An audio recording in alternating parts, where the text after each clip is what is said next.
They thought it was punishment. A run-down storage shed dumped on her after her family took everything. No heat, no plumbing, just silence and splinters. But buried behind the rotting walls, she uncovered a hidden vault, not trash. An unexpected inheritance worth $8 million left only to her. It wasn't just money. It was a message. She was never the forgotten one. She was the chosen one. Before we dive in, hit subscribe for more powerful stories like this, and drop a comment letting us know where you're watching from. The house was too quiet after the last goodbyes had been said. It was the kind of stillness that hums in your ears, like the air is holding its breath. Layla stood at the edge of the hallway in the Texas farmhouse she had grown up in, her fingers brushing the frame of the door she used to peek around as a child. The scent of fresh lilies from the funeral still lingered, mixed with dust, furniture polish, and the fading trace of her mother's rose perfume, a smell that once meant safety. Now it just reminded her of absence. Her parents had been gone barely 3 days, but everything had shifted. Her brothers moved through the house like new owners opening drawers, sorting paperwork, whispering logistics. Layla felt like a ghost in her own childhood home. 32 years old and suddenly, unprotected. The funeral had been beautiful. Everyone cried, said all the right words. But Layla stood slightly apart, as she always had. Quiet tears, quiet voice, unnoticed. That night, her oldest brother Mason spoke calmly, but firmly. "We'll meet with the lawyer in the morning." His voice carried the weight of decisions already made. Layla nodded. She didn't know that everything was about to change. The attorney's office was cold in the way all such places are overly air-conditioned, dimly lit, wrapped in the faint scent of paper and polish. Layla sat at the far end of a long mahogany table, her hands knotted together in her lap. Across from her, Mason lounged with the ease of someone expecting good news. Her other brother, Finn, flipped through emails on his phone, barely pretending to pay attention. The lawyer, a graying man in a beige suit with kind eyes but a robotic tone, began reading from the will. "To my sons, Mason and Finn." Layla braced herself. "The family estate house, land, vehicles, and financial assets shall be divided equally." Of course, she had known it, felt it in the way her brothers had started taking ownership even before their parents were buried. She clenched her jaw, but said nothing. Then the lawyer cleared his throat, as if reluctant to read the next part. "To my daughter, Layla, I leave full ownership of the property located at 19 Redding Hollow Road, registered under the family's name since 1912. There was a pause, a beat too long. Mason blinked. "Wait, the storage lot." Finn let out a short, incredulous laugh. "That place is barely standing," he muttered. The lawyer didn't respond. He simply passed Layla a thin folder, one property deed, yellowed with time, a few handwritten notes clipped to the front. Silence thickened around the room. Mason recovered first. "Well, I suppose it's fair in its own way," he said with a forced chuckle.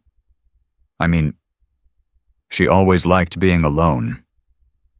That place is, private." Layla said nothing. Her face was calm, but her stomach churned. The property they were talking about wasn't even a proper house. It was a forgotten shed behind an old tool shop, half swallowed by vines, long abandoned since her grandfather's time. She hadn't been there since she was a child, and even then, it had terrified her. Later that afternoon, as they stood outside the family home, Mason gave her a pat on the back. "You'll be all right, you've always been resourceful." She looked up at him, searching for even a hint of sincerity. There was none. Clara, the neighbor who'd helped their mother during her last illness, gave Layla a ride. The closer they got to Reading Hollow Road, the narrower the roads became, overgrown with weeds, the asphalt cracking beneath years of neglect. When they arrived, Clara hesitated. "Are you sure you want to go in alone?" Layla gave a small smile. "I'll be fine." The shed stood crooked in the clearing, surrounded by tangled brush and sagging trees. The door was ajar, creaking in the wind. One side of the roof had collapsed, and the only window was cracked in 3 places. It wasn't a home. It wasn't even shelter. It was an afterthought, a message. Her brothers hadn't needed to say the words out loud. "You don't belong." She stepped inside, the floor groaning beneath her weight. Dust danced in the sunlight, slicing through the broken roof. A rusted folding chair lay on its side. There was a single cot in the corner, eaten away by time. Spiders had claimed the ceiling. Layla dropped her duffel bag with a soft thud and sat on the floor, leaning her back against the wall. For the first time since the reading of the will, she allowed herself to cry. Not because she was hurt, but because she was angry. Furious, in fact. She had given up her job to care for her parents. She had cooked, cleaned, bathed them, stayed when everyone else left. And now, this was her reward, a condemned shack at the edge of nowhere.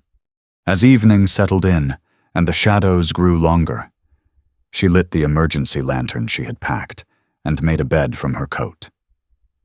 She didn't sleep. Instead, she stared at the ceiling and whispered to herself, "They think they broke me, but they don't know what I'm made of." In the pale gray light of morning, Layla found herself wandering the edges of the structure, looking for something, anything that could make sense of the lawyer's decision. Near the back wall, behind a collapsed shelf, she noticed something odd. The boards there didn't match. They were newer. The nails weren't rusted. Her heart began to pound. She cleared the debris with shaking hands and tugged at the mismatched boards. They resisted at first, then gave way with a reluctant creak. Behind them was a narrow crawl space, hidden like a secret. And deep inside, the glint of steel. A vault. No dust, no rust, just cold metal and a heavy, sealed door. Layla stumbled backward, her breath catching. She stared, stunned, unable to process what she was seeing. The shed hadn't been an insult. It had been a test. Layla didn't move for a long time. She sat in the dust, staring at the hidden vault like it might disappear if she blinked. The metal door was worn, but intact, sealed tight. No handle, no dial, just a recessed panel with a keypad and a faint humming sound barely audible. But there. She hadn't imagined it. This wasn't an old cabinet or storage trunk. It was a real, industrial-grade vault, hidden behind the walls of a broken-down shed her family had discarded like trash. And it had been left to her. Her hands were shaking as she crawled closer again, reaching out, almost afraid to touch it.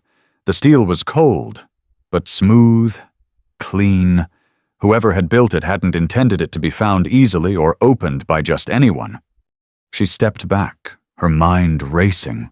Her father had been quiet in his last years, fading slowly. But her mother had always been meticulous, private, careful.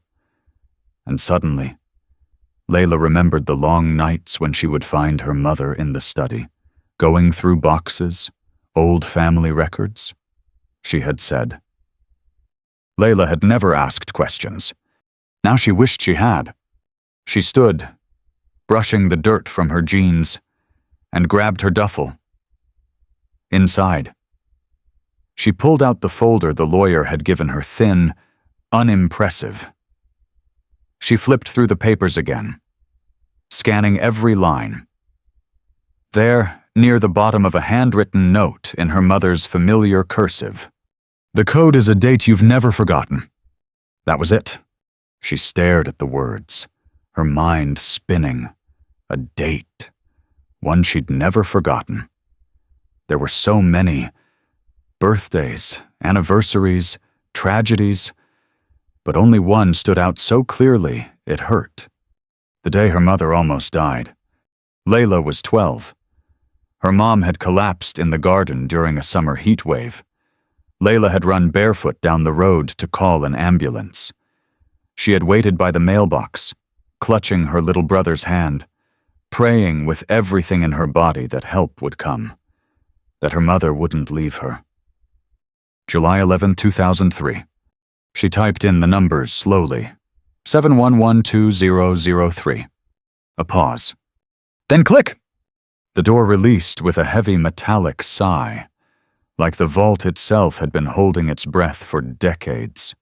Layla stared in disbelief as the door creaked open to reveal not shelves of dusty documents, not family heirlooms, but rows of locked, plastic-sealed cases. A small LED light flickered to life inside, revealing label after label marked Bullion Reserve, verified, private holdings, certified, $2,000 on one, $3,500 on another. There were more, much more. She stumbled back and sat down hard, her chest rising and falling like she'd just run a mile uphill. It didn't make sense. Her parents had always been careful with money, but not wealthy. Certainly not this wealthy. Her brothers would have known, wouldn't they? Or had her parents kept this hidden, waiting for the moment when one of their children would need it most and deserve it? Tears welled up before she could stop them. They hadn't abandoned her. They had believed in her. They had known Mason and Finn would circle like vultures, dividing the estate like wolves around a carcass. But they had left her this, not because she was the weakest, but because she was the one who wouldn't sell it at the first whiff of profit, the one who would understand the weight of a secret, a fortune buried behind a false wall in a place that looked like nothing. And now it was hers. She didn't call anyone that night. She made herself a cup of instant coffee over her camping stove and sat cross-legged in the corner of the shed, her lantern casting soft shadows against the far wall. The vault door remained open, humming gently, like it was breathing with her. She whispered aloud, "I don't know what to do with this." The wind outside rustled the weeds. She imagined her mother sitting beside her. In that quiet way she had never loud, never instructive, but present. Layla could almost hear her voice. "You'll know. When it matters." She didn't sleep much. The weight of the discovery pressed against her chest, not just the money, but the meaning, the legacy, the trust. By morning, she had made a decision. She would fix the shed, reinforce the walls, repair the roof, keep the vault hidden, just as her parents had. At least for now. No one needed to know, not Mason, not Finn, not anyone. This wasn't just inheritance. It was protection. It was a message from the grave. You are not forgotten. You were never lesser. You were chosen. The next morning, Layla stood just outside the shed, barefoot on the cool, dewy ground, her arms wrapped around herself as the sun rose timidly over the treetops. The place still looked like a joke from the outside, a rusted tin roof, a crooked foundation, the faint smell of mildew clinging to the air. But something in her had shifted. This wasn't exile anymore. It was sacred ground. She had spent so many years believing she was the disposable one, the sibling they leaned on in quiet emergencies, but never invited to the table when decisions were made. She was the good girl, the quiet one, the one who stayed behind while the others built their lives. And now she realized they had mistaken her stillness for weakness. But her parents hadn't. They had seen something different, something her brothers had always ignored. She walked back inside, her bare feet brushing against the uneven floorboards. The vault door was still ajar, waiting like a silent guardian. She knelt and touched one of the sealed cases again. It was heavy with purpose, not just wealth, but a story her parents had never told out loud. A legacy built quietly in the margins. And now it was hers to protect. She began cleaning that very day. There was no fanfare, no grand gesture, just a broom, a bucket of water, and the decision to reclaim what had once been dismissed. Every cobweb cleared, every nail hammered back into place, felt like defiance. Not against her brothers, but against the version of herself that had believed she didn't matter. For weeks, she worked from sunrise to sundown. She replaced the roof with salvaged tin from a neighbor's barn, reinforced the door with a steel frame, layered insulation in the walls with the help of YouTube tutorials and sheer stubbornness. The work was slow, the days long and silent. Her hands bled, her back ached. But she was free. No one hovered. No one doubted her. No one told her to hurry up and move out. She slept better on the cot she repaired than she ever had in the guest room back home. Each evening, she would sit beside the vault, her coffee warm in her hands, and reread her mother's note. That one line, "The code is a date you've never forgotten." It had haunted her once. Now it felt like a blessing. 3 weeks after she'd moved in, she received her first text from Mason. "Hey, hope you're settling in okay? Just wondering if you've had a chance to look around the old place yet." She stared at the message for a long moment. No mention of the will, no apology, just curiosity wrapped in politeness. She didn't respond. 2 days later, Finn called. She let it go to voicemail. "Hey, Layla. I was thinking, maybe we jumped the gun with the whole division thing. I mean, if there's anything valuable in that shed, tools, antiques, whatever, we should probably, discuss it. Together? Together." The same word they'd used when they shut her out. She deleted the voicemail. They knew. They didn't know what. But they knew something had shifted. Maybe someone had driven by and noticed the new roof. Maybe word had spread about the delivery truck that brought in construction supplies. Or maybe, just maybe, they had realized they hadn't broken her the way they hoped. She wasn't hiding. She was building, and they were no longer part of the equation. The strange thing was, Layla didn't feel angry anymore. Not the way she had. What she felt now was clear. She didn't owe them an explanation. She didn't need to defend her right to exist in the space her parents had carved out for her. She didn't need to prove anything to anyone. The money in the vault was no longer just a shock.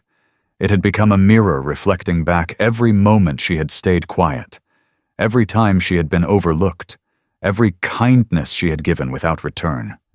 It showed her what she had survived. It showed her what she was capable of. And it whispered one truth: this is yours. Not because they didn't want it, but because you're the only one who could carry it. By the end of the month, the shed wasn't a shed anymore. It was a home. A simple one, but filled with intention. Layla had even painted the walls a soft cream, hung sheer curtains over the windows, and strung warm fairy lights across the beams. When she turned them on that night, she cried again. Not from grief, but from pride. The kind no one can give you. The kind you earn with blistered hands and a heart that refuses to stay small. The morning was quiet, one of those crisp autumn days where the sky felt too blue to be real. Layla had been patching the last corner of the shed's flooring, trying to ignore the dull ache in her lower back and the layer of sawdust clinging to her skin. She was focused, so focused, she didn't hear the truck until it was too close. A soft rumble of tires over gravel. She straightened, heart jumping, and wiped her hands on her jeans.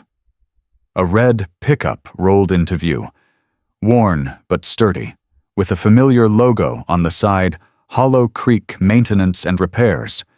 A man stepped out. Tall, mid-30s, maybe older. Broad shoulders under a faded denim jacket, dark hair tucked under a ball cap. He carried a toolbox in one hand and a plank of wood balanced easily on the other. "Didn't mean to startle you," he said. His voice was even calm. "I was told this place was abandoned. Guess that info's out of date." Layla stayed by the porch, guarded. "It used to be. It's not anymore." The man nodded, once. "Name's Jack.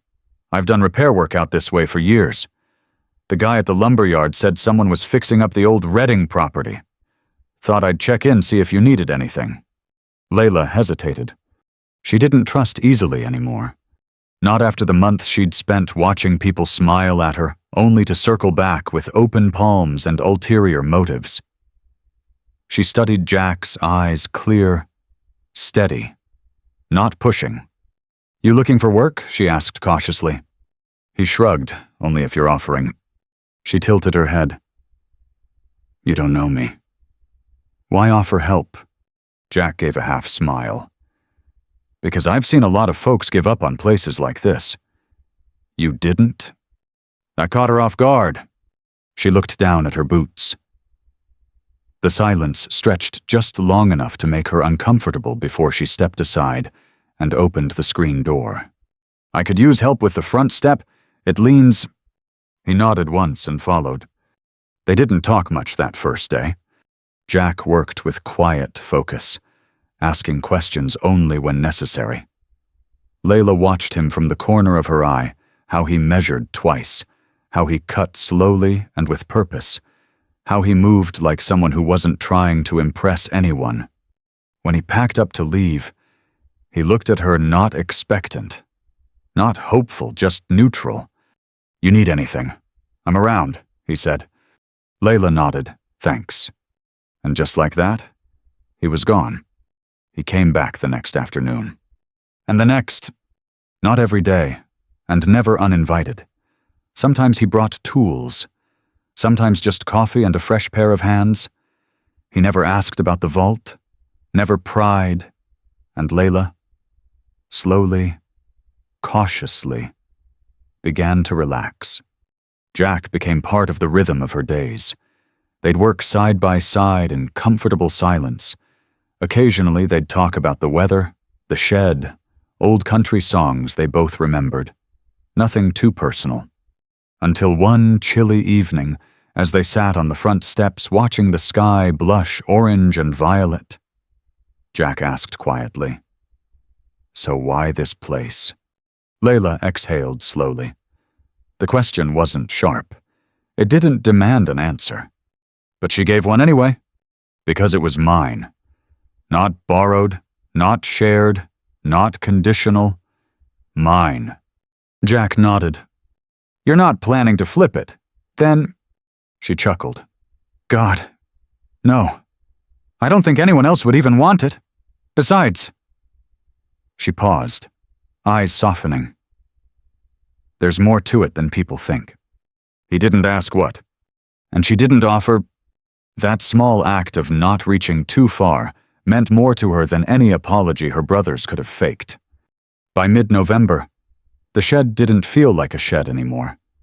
It was a home, and Jack had become more than a worker. He was a presence, a quiet one, but steady. One day, as they were sanding the inside window frames, he paused mid-motion and said, "You ever think of building out? Maybe adding a second room? A proper roofline?" Layla glanced at him. "You offering to draw up plans?" He smirked. "Maybe." She grinned for the first time in weeks. It felt good. Warm. Safe. Not because someone had come to rescue her, but because someone had seen her effort and matched it without agenda. That night, as Layla lay under the patched roof of her rebuilt space, wrapped in the heavy quilt her mother had made years ago, she thought about how different everything felt now. Just weeks ago, this place had been a symbol of exile. Now it was the start of something that didn't just belong to her but began with her. Not survival. Not spite. But possibility. The first frost came early that year. Layla stood by the window, a chipped mug of coffee warming her hands, watching thin sheets of ice settle over the field like lace. The shed her shed was holding up. No leaks, no creaks that made her sit up in the night. The insulation Jack helped install had made the place feel less like a shelter and more like a true home. But it wasn't just the building that had changed. She had too. There was a steadiness to her now that hadn't been there before. Not a loud kind of strength, not the kind that demands to be seen, but something quiet and solid. A grounded weight in her chest that said, "You're okay?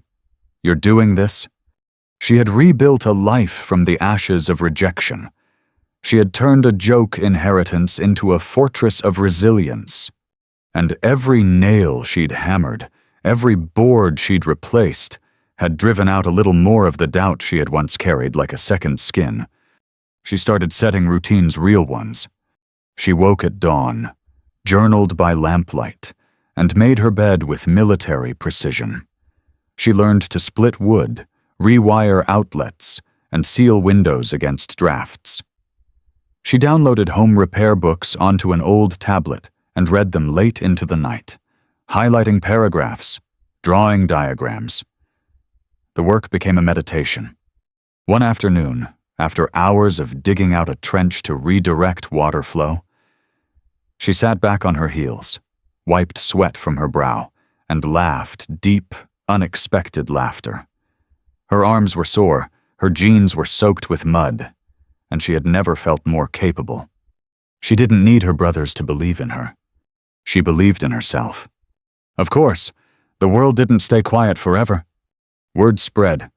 Neighbors who hadn't spoken to her in years began dropping by. Sometimes with pie, sometimes with thinly veiled curiosity. And sometimes, like the letter that came in late November, with veiled threats.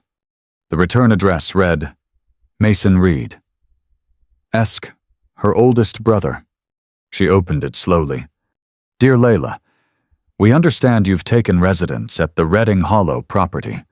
While the will granted you ownership of the structure, there are questions regarding the land boundaries and any assets discovered on site. Our family feels a joint review is necessary to preserve fairness. Let's discuss this calmly. No need to involve courts unnecessarily. She read the letter 3 times. Then, calmly. She folded it and slipped it into a folder marked legal. She didn't cry. She didn't panic. She just got to work. The next morning, she met with a lawyer in town. Not the kind with a downtown office and a leather chair, but a practical, seasoned woman named Carmen Delgado, who read the documents Layla brought and whistled low.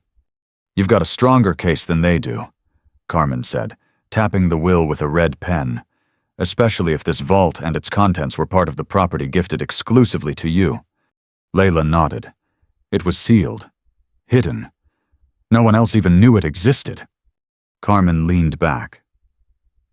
Then it's not just a question of inheritance.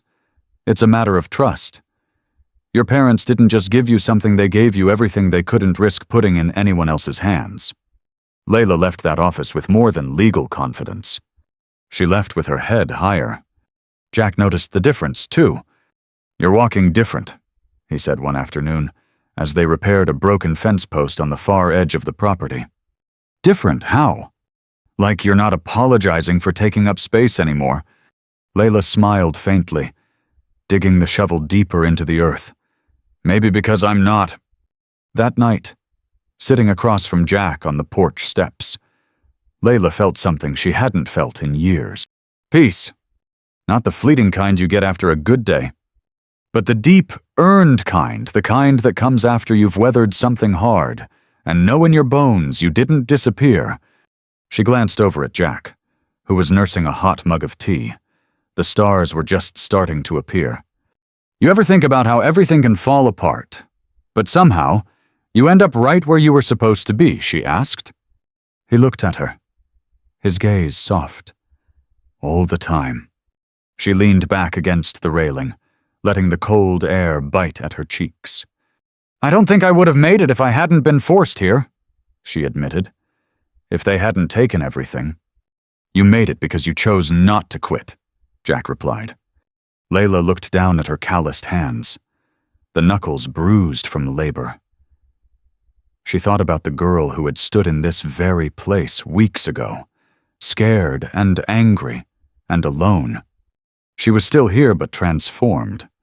The world hadn't handed her strength. She had carved it with her own 2 hands. Winter came in slow, creeping whispers. Frost kissed the windows each morning. Smoke curled from the chimney Layla had installed herself with Jack's help, more for comfort than warmth.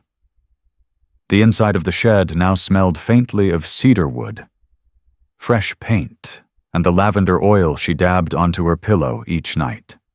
And the vault. It remained untouched since the day she discovered it. Locked again. Sealed.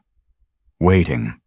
She had cataloged everything inside, every ounce of gold, every certified document, every rare artifact tucked away in fireproof boxes. Carmen, her attorney, had helped file quiet ownership claims. No press, no drama. She knew Mason and Finn were watching. Their letters had become more urgent, their language slick with faux diplomacy. But Layla never replied.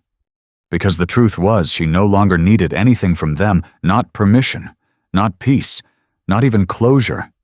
They had already taken everything they thought mattered. And yet, she had become more whole than ever. One morning, Jack brought over a small, hand-carved wooden box. Inside were the beginnings of new architectural plans. 2 bedrooms, he said. A real kitchen. Maybe a small greenhouse in the back. Layla blinked, speechless. "You don't have to say yes," Jack added quickly, scratching the back of his neck. "I just thought, if you ever wanted to turn this into something more." She looked at the sketches, then at Jack. She didn't see a man offering her escape. She saw a partner standing beside what she had already built. "I'm not afraid of staying small anymore," Layla said softly. "But I'm also not afraid of dreaming big." He smiled. "Then let's build what you want." The first snow fell that night. She stood at the threshold of the shed-turned sanctuary, watching as white blanketed the clearing, softening every edge. She remembered arriving here with nothing but a duffel bag and a heart full of betrayal. She remembered the silence, the rot, the cold seeping into her bones. She remembered crying on the floor, unsure whether she was breaking or being broken open. And now, she stood with her arms crossed, a warm fire behind her, and blueprints for a future resting on her table. She turned to Jack and whispered, "They gave me this place thinking it would finish me." Jack looked around. "Looks to me like it started you." On New Year's Day, Layla took one final walk through the land surrounding the shed. She carried no phone, no papers, just herself. The snow was knee-deep in some parts, untouched except for deer tracks and wind-blown branches. But she knew the lines of this property now, the rise of the hill behind the trees, the bend of the creek just past the fence line. She had walked it countless times in silence, listening for something. For years, she had lived trying to prove she belonged in places that never truly held space for her. But this land, this air, this quiet strength had never asked her to prove anything. It had just waited for her to arrive. She stopped by the oak tree that marked the far boundary of the land, brushed the snow from a moss-covered stone, and sat. For a long time, she said nothing. Then, softly, she spoke to no one, and everyone. "Thank you for giving me the hard road. It made me softer, but it also made me solid." When she returned home, Jack was already there, porch light on, coffee on the stove.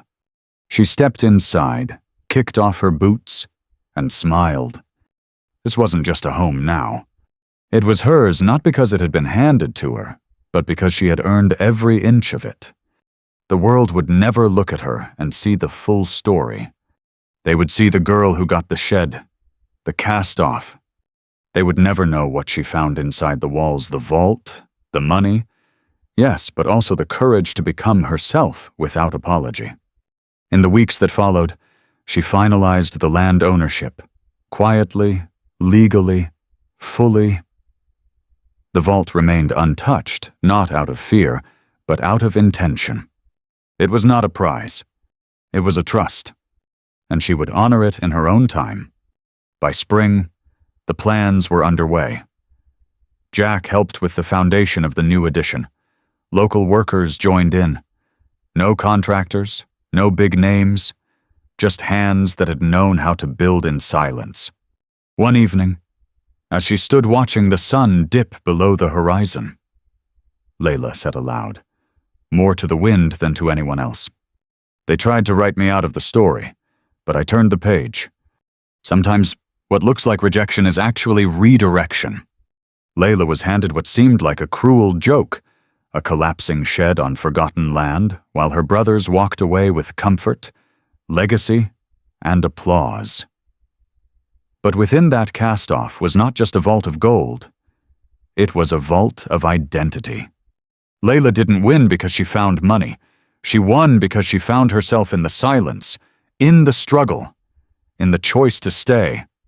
Your story may never be applauded by those who overlooked you, but your story is still yours. And that makes it powerful beyond measure. If this story moved you, subscribe, and if you know someone starting over, share this with them. Sometimes, what feels like the end is really the beginning.